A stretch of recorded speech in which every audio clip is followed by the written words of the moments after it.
How to find Instagram saved post. Hi everyone, this is Rose from Create Login and Delete. Without any further ado, let's dive right into the video. Launch Instagram application on your device. Make sure it is updated and log into your account. After that, head into the profile icon at bottom right corner of the screen. Now tap three line icon at top right corner of the screen. And after that, once you are on the settings and activities section, tap on Saved button under How you use Instagram. Here you will see all your posts and the videos, reels, and many more that you have saved on your Instagram. You can easily open it and view it as well.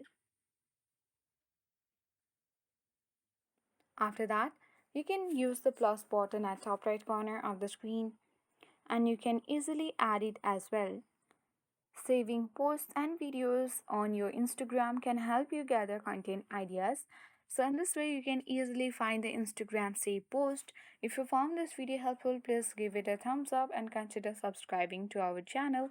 Thanks for watching and see you in the next video.